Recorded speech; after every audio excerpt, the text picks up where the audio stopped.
Okay, good morning class. Please, good afternoon to me. Class leader? Great. Please stand up. Let's go.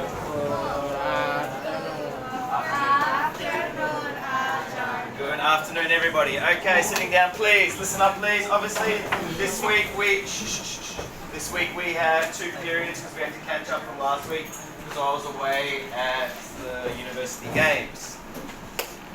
We have a lot to do, so I put some questions onto Google Classrooms last week. Obviously none of you looked on Google Classrooms to answer them, so this will be what you have to do. I'll give you time at the end of class to do it. Please pull out your notebooks and start, so we can start writing down the notes. Okay.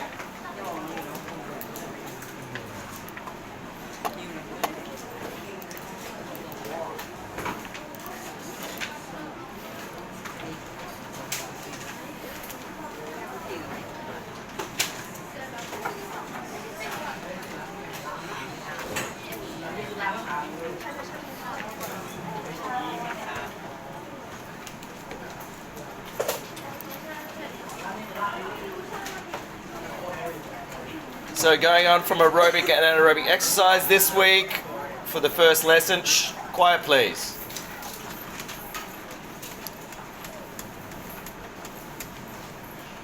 We are going on to about recovery. So, learning objectives, you do not need to write this down to start with. We're just going to go through it now. I'll tell you what you need to write down. So, first one is knowing why the body experiences an oxygen debit after strenuous exercise. What does that mean? Oxygen debit after strenuous exercise means why do we get tired and why do we have a lack of oxygen in our body?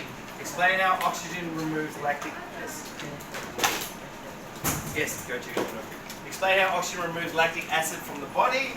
Explain how EPOC can be achieved and outline the factors affecting recovery time. Yes.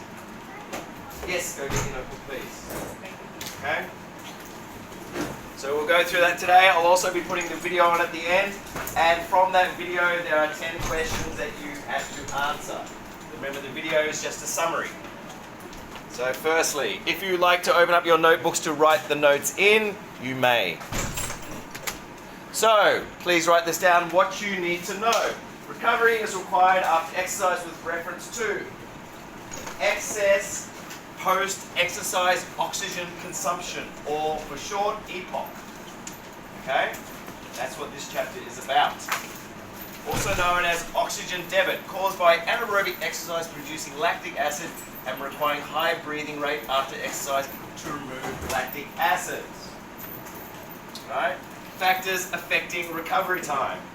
So, if anyone has ever done some athletics here or sprinting, when you're doing that, you are going to get a lactic acid buildup, especially if you're doing 100, 200, or 400, and you feel like you are going to vomit or your legs feel extra heavy. This is a lactic acid buildup, which is a byproduct of anaerobic exercise. So, anaerobic exercise. Firstly, when you have anaerobic exercise, it uses glucose. Do you want to open up your notebook?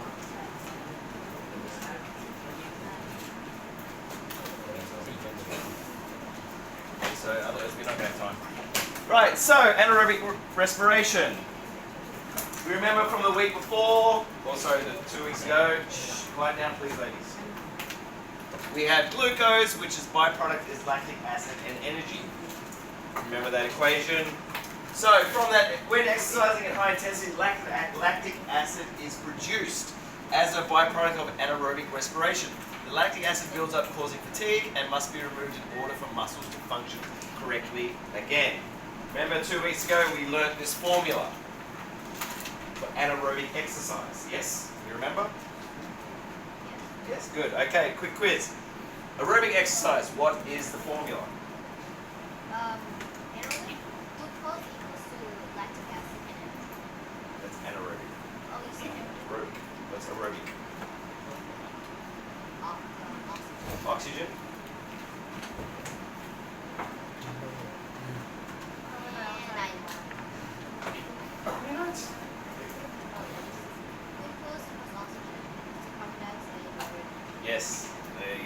Okay. So, oxygen debit and EPOC, which is the same thing, it just has two different names. What does EPOC stand for? Excess post-exercise oxygen. Excess. Excess post-exercise oxygen. Yes, very good. Thank you for the only two in the class that answer questions. So, oxygen debit, a temporary oxygen shortage in the tissues arising from exercise. The amount of oxygen needed to break down the lactic acid and return to the body.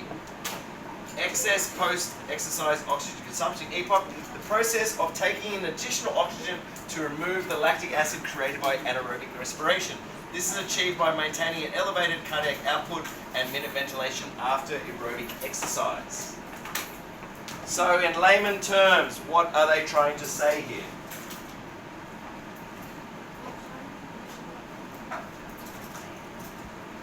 Basically taking off the oxygen that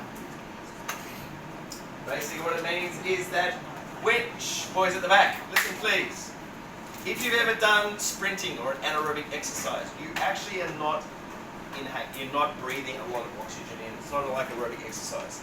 You're using just the glucose to power your muscles. That's why it is a short, sharp, powerful sprint or powerful exercise. But when you finish exercising, you are going to go into oxygen debit. So your body is going to increase its breathing to bring in more oxygen because it needs to remove the lactic acid. Okay, we understand that? Hope so. All right. So, don't worry about copying down this diagram. I just want you to do it so you have an understanding of what it means when you see it again next. This is what happens to you when you are exercising. You start exercising here. It shoots up, so you are strenuously thinking. You see that the oxygen requirement is very minimal. Very minimal. Okay? You're exercising. When you stop exercising, as you can see here on the end of recovery, the oxygen intake is larger. So this only happens for anaerobic exercise. Only for anaerobic exercise. Okay? Like I said, you don't have to copy the diagram down. I just want you to understand what it means. Okay? So the graph demonstrates that O2 consumption remains high during the recovery through EPOC.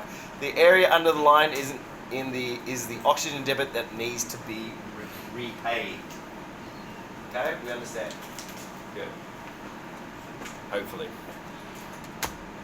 So, lactic acid removal.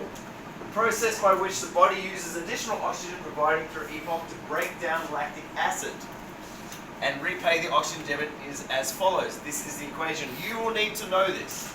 Highlight it in your book. So this is what happens after you exercise. So when we do anaerobic exercise, what is the formula? Anaerobic. Glucose. Yes, good. So this is after when you're going to EPOC. This is the equation. So you have lactic acid plus oxygen. You've got lactic acid in the body and you're breathing in oxygen. What happens is your body produces water. You start to sweat after exercise has happened. Remember, for anaerobic exercise, you are sweating after it's happening. You're not sweating during the exercise. Right? You're breathing out carbon dioxide because of the oxygen debit. So you're breathing in oxygen, you're breathing out carbon dioxide. That's helping get rid of the lactic acid. And you're also producing glucose for further energy requirements. Okay, this is the process your body is going through after you have done anaerobic exercise. Please remember, it's anaerobic exercise. Okay? So, oxygen is used to convert lactic acid into water, sweat, as I said. Carbon dioxide transported to the lungs by the blood and exhaled. And glucose can be reused by the muscles to produce energy again. Okay? Please make sure you remember this section of it because this will be in the exam 100%. So highlight it or write it in big letters. Okay? So, some past exam questions. Describe the term oxygen debit and explain how the body pays back oxygen debit after exercise. Describe. So, firstly, we're describing the scenario. Oxygen debit is the amount of oxygen needed to break down lactic acid following intense exercise caused by anaerobic respiration. The explanation. The body takes in more oxygen after exercise than EPOC. Elevated cardiac output, heart rate, stroke rate, minute ventilation, breathing rate, minute ventilation. Additional oxygen is used to break down the lactic acid. Lactic acid is broken down into water, carbon dioxide, and glucose. Easy, right? I guess. Easy, hard? Okay, let's remember it like this. You've exercised 100 meter sprint. You stop. What happens to your body after you stop? You sweat, yes? What else happens? You feel tired, but what else happens? How is your body getting rid of lactic acid? So you're sweating. You've done your exercise. You've done a 100 meter sprint. Really fast, okay? You've run 9 point... Boys! Seriously? Explain to me how EPOC works. You run and then there's lactic acid And then, and then your body gets rid of it by Now. sweating. good? By sweating or breathing in carbon dioxide. You're breathing out carbon dioxide, you're breathing in oxygen, Oh, yeah. you're breathing out carbon dioxide. You're not a tree. And glucose. And glucose. Good. That's it. That's what we have to remember. Okay? So instead of talking, Mr. Tree, right? Remember, breathing in oxygen, breathing out carbon dioxide, it is helping get rid of lactic acid. Okay?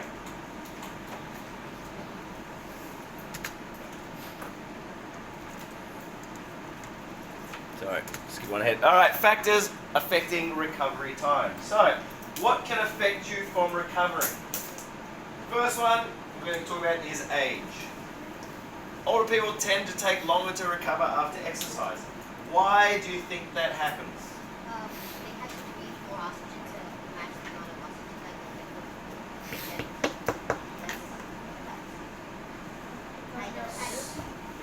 that they At least you try. Anyone else?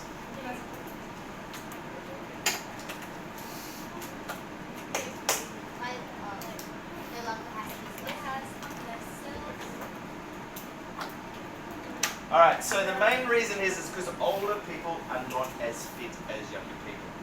Remember, this is not an exact 100% exactly for every single person. Every single person is different. So some older people who are extremely fit are going to be able to recover very quickly. But on general, most older people over the age of, say, 50 years of age, they find it very hard to recover because they're not fit. They've stopped doing exercise, they're not doing as much as what they used to do when they were younger. This is why it's happening. Okay, but you can get extremely fit 50-year-olds who will recover very fast. It doesn't affect them. Everyone is different. Oh, we're just doing it on the norm.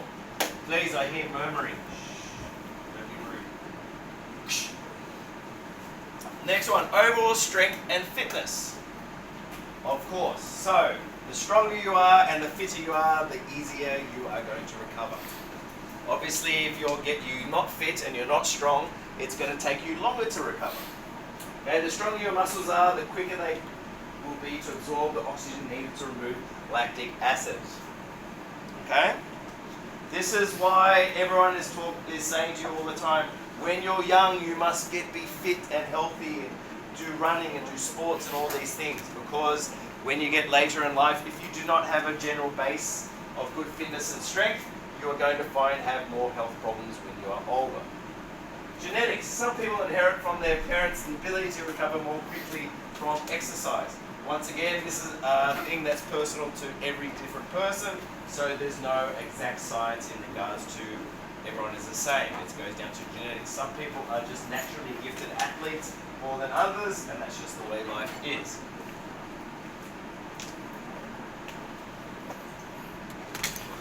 So, other factors doing it. Gender. Without reading the board. Do we think male or females? What do you think? Pu Ying or Pu Chai recover faster? Bam Bam, wrong. Pu Ying recover faster. So, there is a gender difference in fatigue and recovery. Studies have shown that fit women tend to have greater resistance to fatigue than men, especially at low to moderate intensities.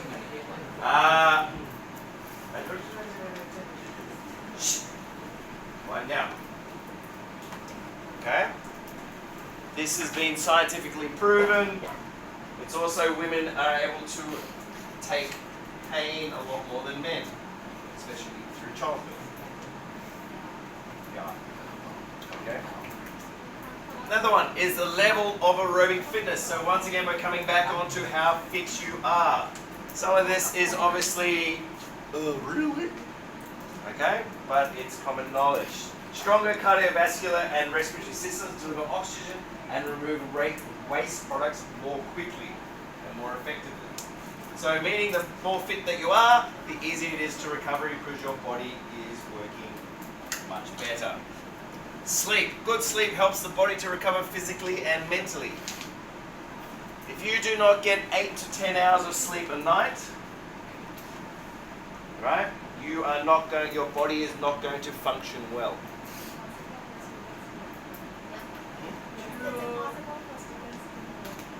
To sleep 8 to 10 hours. It's because you play on your phones and your computer games and Jing Jing law. Like us.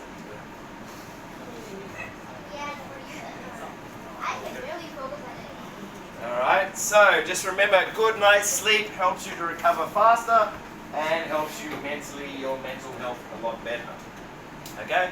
This can come down to people being on their phones too much, especially before you go to bed. Has anyone ever read a book here before going to bed yet? Oh, one in the class, 1 out of 40. 5 years ago. Alright. Does anyone know how to read? I read so I can sleep. Yes, read so you can sleep. Right, speeding up recovery. What are ways that we can speed up recovery? Has anyone here had an ice bath before? I know somebody has. It's not enjoyable, but it does make you recover faster.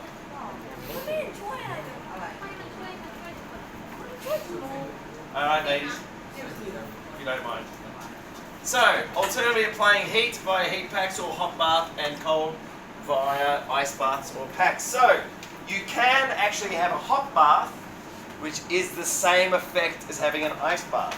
Then why don't people have that? It's because it's... Less expensive? No, it's because it's... Yeah, well, it's easier to get ice delivered than to heat up a hot tub. So, it improves blood flow and reduces inflammation. Right? So, massage therapy. Massage helps to improve blood flow and relax the body. These are 2 ways to help recovery after doing anaerobic exercise or even aerobic exercise, any recovery sport. Okay?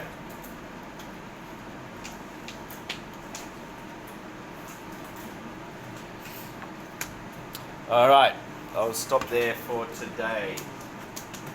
So what we're going to do now is, I'm going to put this video on for you to watch. It's just recapping things, and then I'm going to give you, how many minutes we got? Then I'm going to give you time to answer the 10 questions. And if you don't answer those 10 questions, then that will be your homework. Okay? Let's put this video on first.